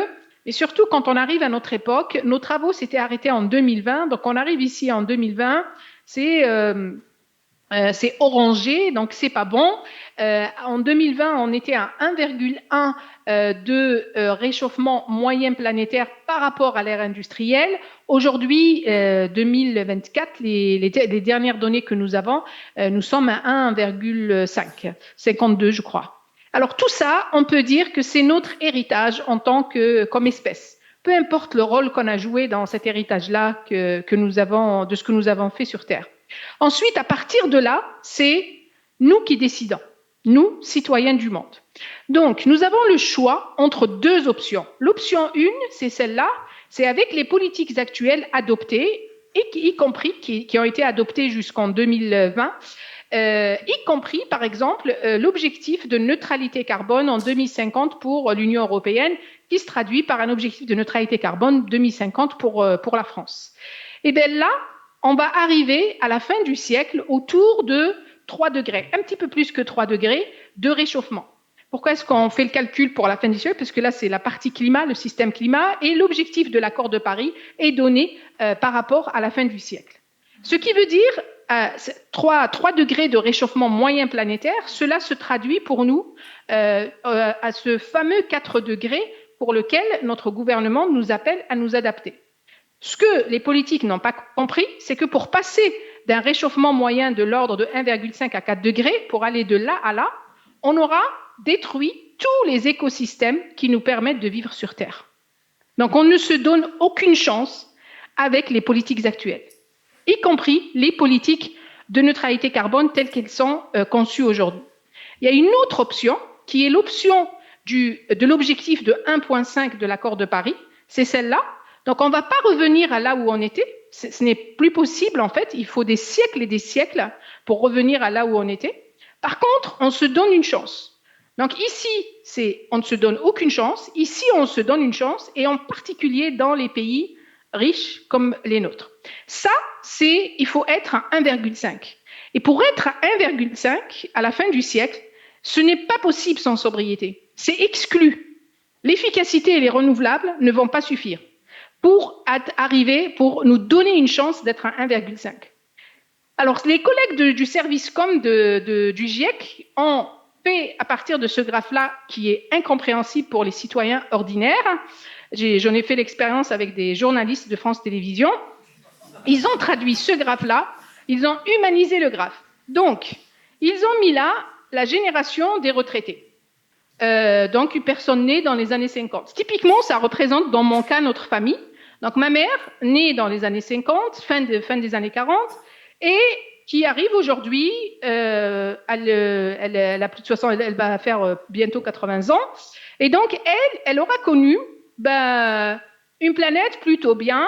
Elle fait partie de la partie de la classe moyenne qui peut se permettre de payer sa facture d'électricité et qui peut se permettre d'avoir un climatiseur. Et donc, elle partira de la planète Terre dans plutôt de bonnes conditions. Bon, elle aura connu quelques vagues de chaleur, mais il est peu probable que ce soit ce qui la tuera, quoi. Ensuite vient la génération des actifs. Moi, je fais partie de cette génération-là. Donc, pour que ma génération, enfin notre génération, la plupart des gens qui sont dans la salle, j'imagine, puissent atteindre l'âge de nos parents, si jamais ça se produisait, ça serait dans de mauvaises conditions. Plus c'est rouge, plus c'est mauvais. Mais le pire, c'est pas nous. Le pire, c'est la génération de mon fils, il se trouve qu'il est né en 2020, ou alors la génération des enfants qui sont en train de naître maintenant, au moment où on parle, dans les maternités françaises, africaines, américaines, indiennes. Ces enfants-là, ils n'ont aucune chance d'arriver à l'âge de leurs grands-parents à la fin du siècle. Aucune. Et lorsqu'on sait ça, on se dit, on n'a pas le choix. On est obligé de se battre pour être dans cette zone-là. Et se battre pour être dans cette zone-là ne pourra se faire que si on intègre la sobriété. Et c'est pour ça que nous sommes nombreux à nous mobiliser, plus que jamais, pour que la sobriété soit intégrée aux politiques de nos pays. Et très probablement que la sobriété se produira d'abord en Europe, contrairement à ce que beaucoup de gens disent, parce que la sobriété est comprise plutôt comme une restriction, mais en fait, ce n'est pas du tout ça, la sobriété. La sobriété ne pourra se produire que dans des régimes démocratiques et des régimes démocratiques sains, parce que la sobriété est basée sur la co-construction des solutions du vivre ensemble. Lorsqu'on retourne dans la littérature pour essayer de trouver qu'est-ce que c'est que la sobriété, alors la première chose, l'une des grandes difficultés que j'avais rencontrées pour le rapport du GIEC, mais qu'on est en train de résoudre aujourd'hui grâce au laboratoire des sobriétés, c'est que la sobriété, elle est interdisciplinaire. Elle est pratiquement dans toutes les disciplines, elle est en philosophie et dans pratiquement toutes les disciplines scientifiques. Seulement, le terme n'est pas toujours utilisé, pas exactement de la même façon, donc il faut aller chercher. Donc il faut d'abord comprendre ce qu'est la sobriété pour aller trouver la littérature qu'il y a derrière pour comprendre le concept. Et moi, pour faire ce travail-là, à l'origine, je m'étais basée sur les scénarios de Negawatt qui existaient au moment en 2018-2019. Et c'est à partir de ça que j'ai compris les changements qu'il fallait faire, que j'ai pu trouver les mots-clés pour aller chercher dans la littérature scientifique ce qu'est la sobriété. Ici, je vous résume, donc on pourra faire un truc beaucoup plus lent plus tard si vous le souhaitez, mais les concepts clés qu'il y a derrière, les théories clés qu'il y a derrière le concept de sobriété. En philosophie, à partir de 1987, d'abord le mot sobriété n'est pas du tout nouveau, hein. Il existe pour nous depuis la civilisation grecque, mais dans toutes les autres civilisations, on retrouve le mot.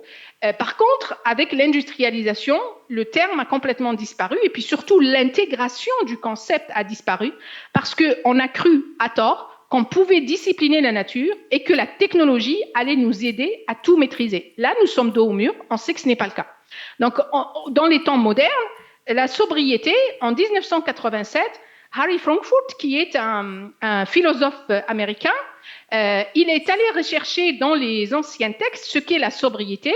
Il est arrivé à la conclusion que la sobriété, c'est garantir que chacun a suffisamment pour bien vivre. Donc ce n'est pas avoir moins pour plus, etc., mais garantir que chacun a suffisamment pour bien vivre. Et il a dit que ça, ce concept-là, c'est ce qui est, d'ailleurs en anglais il parle, je le traduis, le sobriétisme, quelque chose qu'on n'entend pas du tout en français. Le travail d'Harry Frankfurt, si vous voulez, en disant que chacun est suffisamment pour bien vivre, c'est ça qui est la limite inférieure ou le corridor inférieur de la sobriété. Après, comme c'est un philosophe, donc sa théorie n'est pas opérationnalisable, si vous voulez.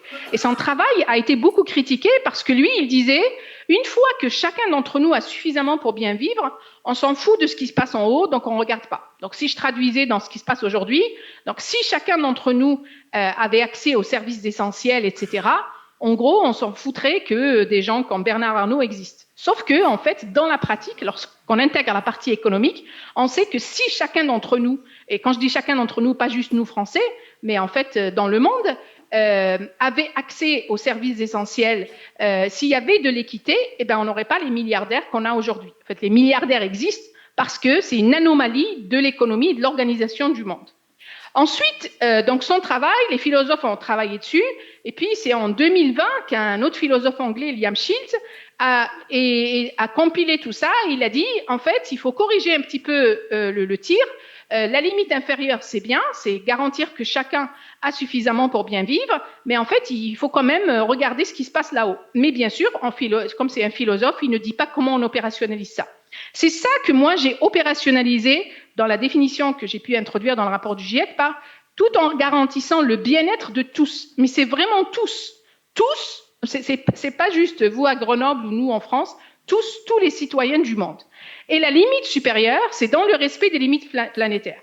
Et pour trouver ces deux concepts, comment opérationnaliser ça, donc j'ai dû aller pour le bien-être, j'ai dû aller dans la littérature qui est en anthropologie, un peu en psychologie, sur les besoins humains. Et en anthropologie, c'est la meilleure référence pour ça, c'est Manfred Max Neef, qui a défini dès les années 90, début des années 90, qui a regardé quels sont les besoins humains. Et lui, il est arrivé à la conclusion que les besoins humains sont les mêmes partout dans le monde, que l'on soit à Paris ou à Dakar ou à New York, parce que nous sommes une même espèce. Mais la différence, c'est dans la façon dont on satisfait les besoins. Et puis le gros problème, c'est que dans les temps modernes, on ne travaille même pas sur comment on satisfait les besoins, mais on travaille plutôt sur les produits. Par exemple, moi, j'ai besoin d'interagir, on a besoin d'interagir ensemble, parce que nous sommes des humains. Et aujourd'hui, j'interagis avec vous grâce à la visio. Je n'ai même pas eu besoin de me déplacer. Mais sur quoi est-ce que la plupart des études portent ? Elles vont porter sur peut-être le coût de la visio, l'impact environnemental de la visio, mais pas du tout sur l'outil, lui il appelle ça le satisfier. Et donc ça a introduit ce concept-là, qui est un concept très très fort, une théorie très forte, qui n'a pas eu beaucoup de succès dans le monde occidental, parce qu'il y a eu une autre théorie des besoins, qui a été développée par deux Irlandais, dont Jan Goff. Et eux, en fait, ils divisaient le monde en trois catégories. Donc, le monde développé, si vous voulez, un monde au milieu, je ne me souviens plus comment ils l'appelaient, et le monde en développement. Alors qu'en fait, ça remet en question, ce que Jan Goff a fait et son collègue, ce qu'ils ont fait remet en question l'idée de l'équité. Mais eux ne se basaient pas du tout sur la question de l'équité.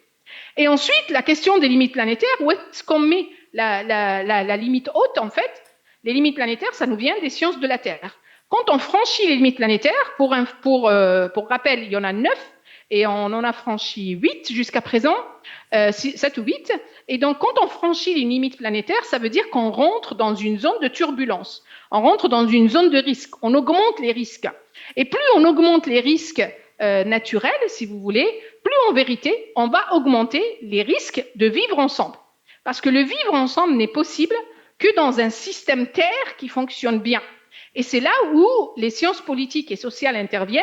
Donc en sciences sociales, c'est plutôt, comment il s'appelle, Thomas Princeton qui a défini la sobriété. Il a un très très bon livre qui date de 2005. Le titre, c'est La logique de la sobriété.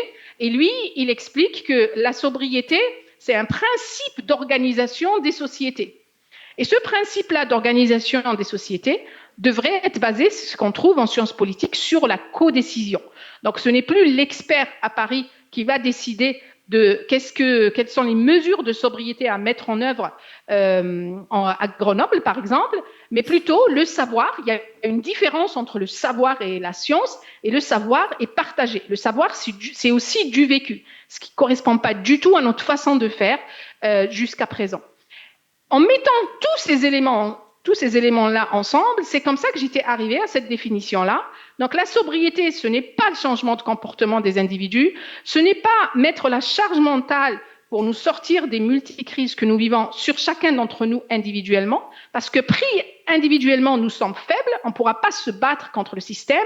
Nous ne sommes forts qu'unis, que tous ensemble comme société, et les pratiques quotidiennes. Et les pratiques quotidiennes, un exemple, c'est Bourdieu avait beaucoup travaillé là-dessus, mais après, ce sont les collègues anglais, en particulier Isabelle Chauve, pour la partie énergie, qui avaient ressuscité les pratiques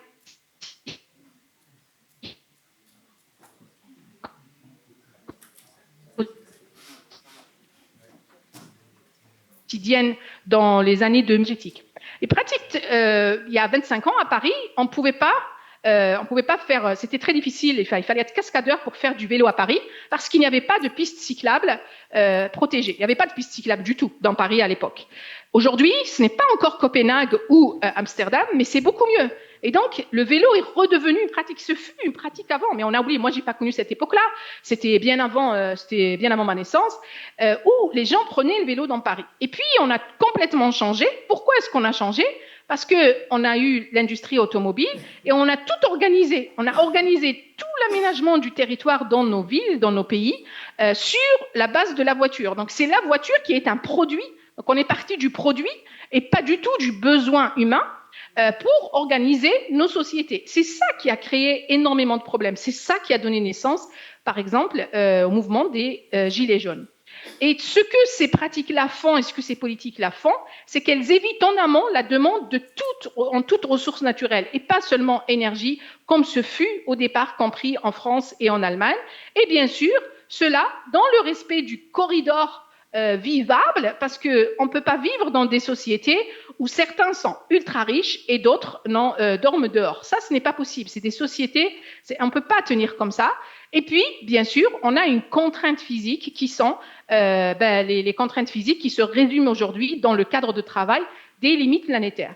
Je vais vous donner un exemple de qu'est-ce que ça ferait si on avait la sobriété au niveau des pays européens, si on considérait la sobriété. On a sorti ça il n'y a pas longtemps. Hop, attendez.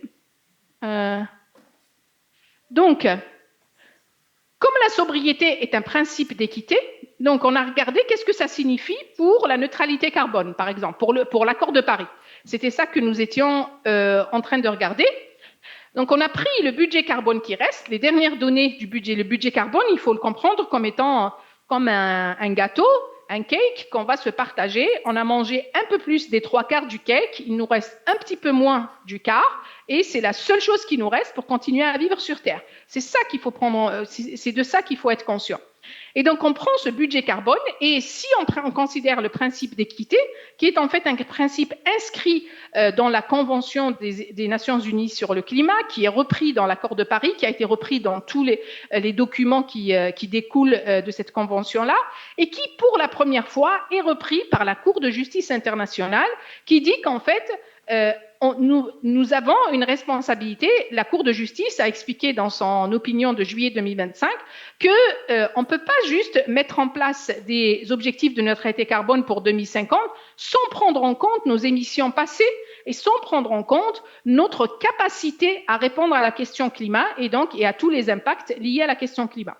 Ce que vous voyez là, tous ces pays-là qui sont en rouge, ce sont des pays qui n'ont déjà plus de budget carbone. Ça veut dire que c'est des pays qui auraient dû être zéro carbone il y a longtemps.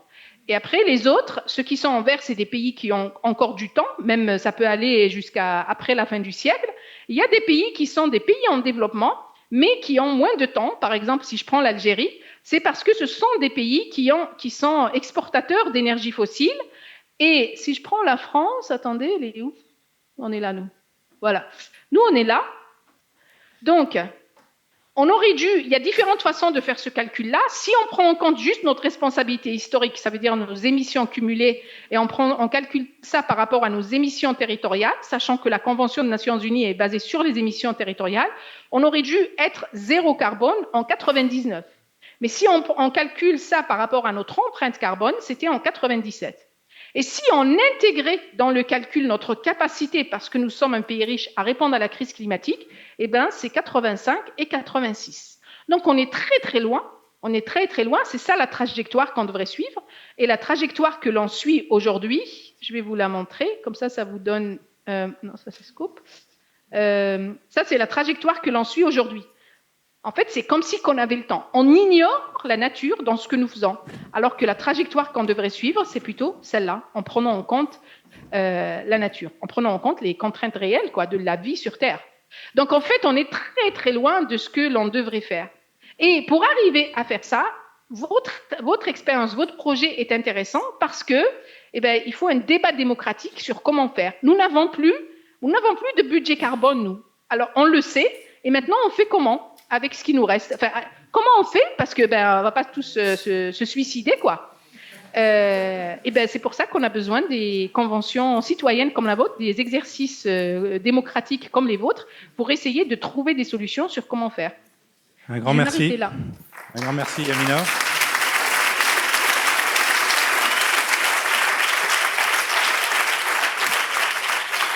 On va prendre une ou deux questions, réactions dans la salle avant de passer aux ateliers justement participatifs, puisque vous avez compris, l'un des grands messages, c'est qu'il n'y aura pas de sobriété sans démocratie, donc il va falloir qu'on laisse place à la démocratie.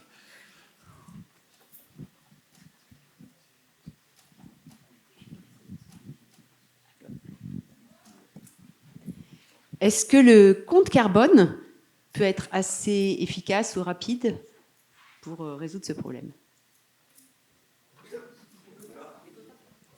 Je pense que... Je ne parle pas de la taxe carbone. Le compte carbone pas... individuel, vous voulez dire? Oui, je pense. Non, moi je vous dis, c'est une question collective. Le compte carbone individuel, il avait été proposé en Angleterre dans les années 2000, quand ils avaient eu Tony Blair. L'idée, pour des individus, avec l'idée que les gens pouvaient échanger. Si moi je pollue moins, ça veut dire que je pourrais vendre ce qui me reste. D'abord, pour nous, il nous reste rien. Nous sommes en dessous de zéro. Donc, on ne peut pas avoir de compte carbone pour nous parce que nous sommes en dessous de zéro. Un enfant qui est en train de naître là à Paris, il n'a pas de budget carbone. Il naît avec une dette carbone. Donc, ça va pas nous aider à nous en sortir. Et après, ce n'est pas une question individuelle parce les enfants qui sont en train de naître en ce moment en France, ce n'est pas leur faute s'ils naissent avec une dette carbone. C'est la faute de la société. Et donc, c'est à la société de s'organiser de façon à ce que cet enfant-là puisse grandir en même temps que l'enfant qui est en train de naître à Dakar. Donc non, ce n'est pas du tout une solution. Le compte carbone, c'est dans la continuité de l'école néoclassique en économie. Et c'est l'école néoclassique qui nous a conduits là où nous sommes aujourd'hui. En fait, c'est le néolibéralisme, quoi. Merci. On passe la parole à Gilles. Oui, merci Yamina, Gilles Debizet, Université Grenoble-Alpes. Je pose une question sur la codécision. Vous avez insisté là-dessus. Yves Marignac en a aussi parlé, peut-être pas avec le même terme, mais un terme assez proche. Et en même temps, on voit bien qu'il y a des limites planétaires. Vous avez fait allusion à des décisions qui doivent être prises plus localement, qui renvoient aussi à des limites locales. Ça a été aussi évoqué tout à l'heure.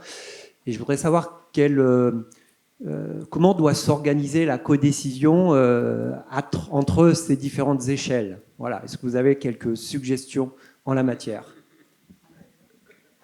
Dans l'état actuel des choses, on ne peut pas avoir de codécision là. Nous sommes dans un système top-down. Les décisions sont prises et puis on les subit. En fait, il faudrait une révolution démocratique. Il faudrait une révolution démocratique à l'échelle mondiale. On n'a pas ça. J'ai pas la réponse. On la trouve pas dans la littérature. Nous n'avons jamais, il n'y a pas dans l'histoire de l'humanité un défi aussi grand que le défi écologique auquel nous sommes confrontés. Du coup, on n'a pas de solution, il faudrait qu'on l'invente. Et c'est pour ça que vos travaux sont intéressants, parce que vous allez vous poser cette question-là, et vous allez très probablement arriver sur des pistes à explorer. Merci. On passe la parole à Sheila. Bonsoir et merci pour l'intervention. J'avais une question sur le côté réglementaire avec l'intérêt général. On voit bien que dans certaines situations de crise ou de guerre, on est sur un intérêt général.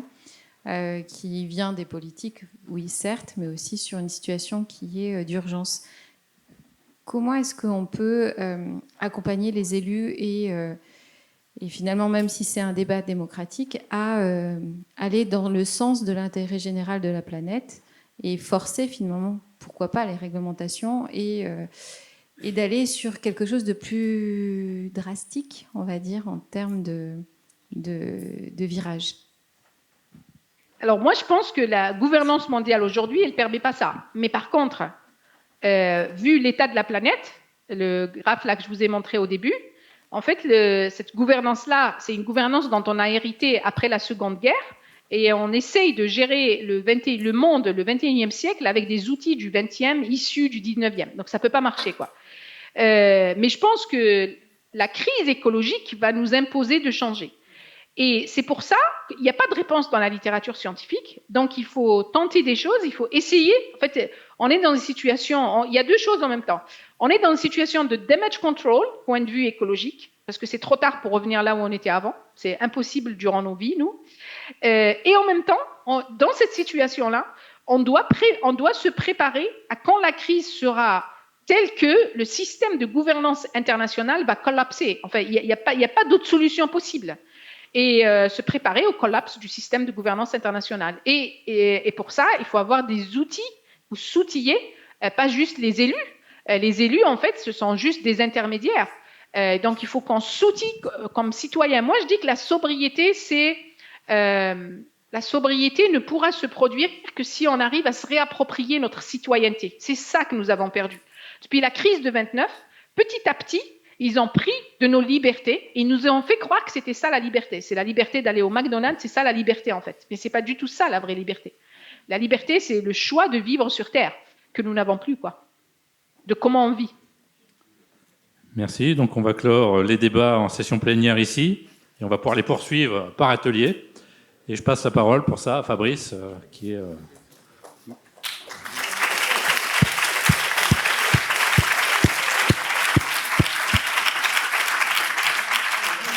Effectivement, un grand merci à Yamina et à Yves. Je pense que là, les chakras sont ouverts, l'espace de réflexion est ouvert. Fabrice, c'est à toi. Comme l'ont dit Yamina et Yves, on a besoin de se projeter dans le futur pour imaginer un vivre ensemble dans une société sobre. Et c'est ce qu'on vous promet dès ce soir de faire. C'est-à-dire, on vous invite à se projeter dans le futur. Donc, on a prévu des tout petits ateliers où on emprunte des techniques de design fiction pour se projeter dans un futur moyennement proche, 2050. Et dans ce futur, en 2050, la sobriété énergétique est devenue une préoccupation de tous les jours, à tel point que des magazines lui sont dédiés. On a par exemple le magazine qui traite des manières d'habiter, donc Habitat Magazine, de manière sobre, un magazine qui traite des mobilités sobres, un autre qui traite Cargaison Magazine, par exemple, c'est le magazine qui traite de la logistique, du transport, du fret, sobre en 2050. Le magazine Se Régaler, on a un exemple de une à compléter du magazine Se Régaler qui va traiter de l'alimentation, de la gastronomie, de la nutrition. Et en fait, vous êtes les journalistes. Vous êtes en 2050, vous êtes les journalistes de ces magazines. Et on va vous inviter dans 5 minutes à rejoindre la conférence de rédaction. Et dans une demi-heure, 45 minutes maximum, autour du buffet, on aura la revue de presse de 2050 concernant la sobriété énergétique. Donc c'est ce qu'on vous invite à faire là, maintenant, tout de suite. Et donc si vous êtes équipé d'un badge jaune, c'est que vous êtes journaliste dans le magazine Habitat Magazine.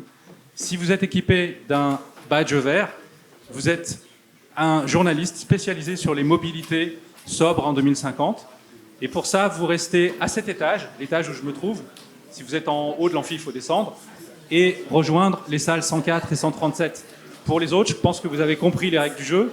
Vous êtes un magazine spécialisé des consommations sobres. Si vous avez un badge de quelle couleur? Vert, c'est ça? Non, j'arrive pas à voir la couleur. Gris, pardon. Vous êtes un journaliste qui va travailler dans la rédaction de Cargaison Magazine. Si vous avez un badge rouge, vous m'avez compris. Et tous ces 4 derniers magazines, la conférence de rédaction a lieu au rez-de-chaussée, plutôt dans votre dos, donc à l'étage où vous êtes arrivé. Et on vous attend pour vous aider à imaginer la une de l'actualité 2050 et de la sobriété.